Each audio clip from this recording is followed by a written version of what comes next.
শীতকালীন সবজি সিম, ফুলকপি, আলু দিয়ে আজকে আমি আপনাদেরকে মজাদার রুই মাছের ঝোল রান্না করে দেখাবো।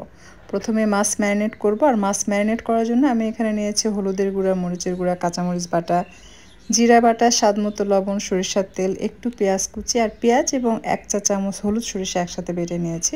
সব মশলা একসাথে মেখে নিয়ে রুই মাছ দিয়ে মাছের সাথে মশলা মেখে নিয়ে পরিমাণ মতো পানি দিয়ে চুলায় এটাকে বসিয়ে রান্না করে ভুনা ভুনা করে নিতে হবে।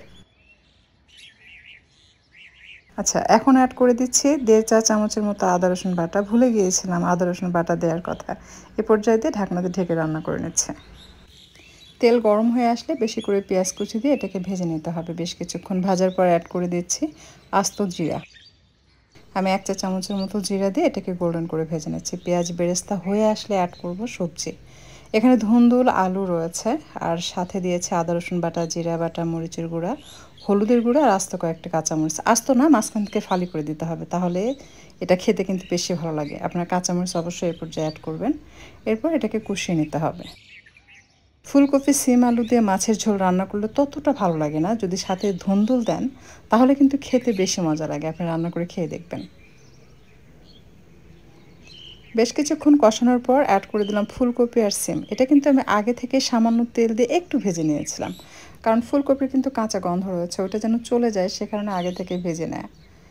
কষানোর জন্য পরিমাণ মতো পানি দিয়ে এটাকে মিক্স করে ঢাকনা দিয়ে ঢেকে মাঝারি তাপে খুব ভালোভাবে কষিয়ে নিতে হবে, অর্থাৎ সবজি সেদ্ধ হয়ে আসা পর্যন্ত এটাকে মাঝে মাঝে নেড়েচেড়ে কষিয়ে নিতে হবে। তো সবজি প্রায় সেদ্ধ হয়ে আসছে, এই পর্যায়ে আমি গ্রেভির জন্য দিয়ে দিচ্ছি পানি। একটু বেশি করে পানি দিয়ে ঢাকনাতে ঢেকে দিলাম খুব ভালোভাবে বলক আসার পর। এই পর্যায়ে অ্যাড করতে হবে রান্না করে রাখা সেই মাছের ঝোল। একটু ভুনা ভুনা করে রান্না করবেন, তাহলে স্বাদ বেশি ভালো আসবে। এইভাবে রান্না করলে এই ঝোলটা খেতে অসম্ভব ভালো লাগে। আপনি রান্না করে দেখবেন।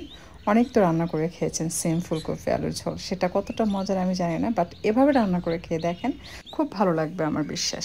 কারণ ফুলকপি সিম আলুর ঝোল আমিও রান্না করি, ওইটা ততটা মজা লাগে না। একবার রান্না করলে আর খেতে মন চায় না, বা একবার খেলে পরবর্তীতে আর ভালো লাগে না। বাট আপনি ধুন্দুল দিয়ে যদি রান্না করেন, এটা এতটাই ভালো লাগে, একবার খেয়ে উঠলে পরবর্তীতে আপনার আবারও খেতে ইচ্ছে করবে।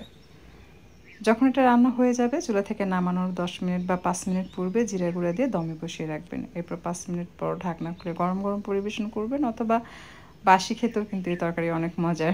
তো গ্রেভিটা হবে ঠিক এরকম, রান্না করে খেয়ে দেখবেন, খুব ভালো লাগবে। আজকের কথা বাড়াচ্ছি না, বিদায় নিচ্ছি। ভালো থাকবেন সবাই।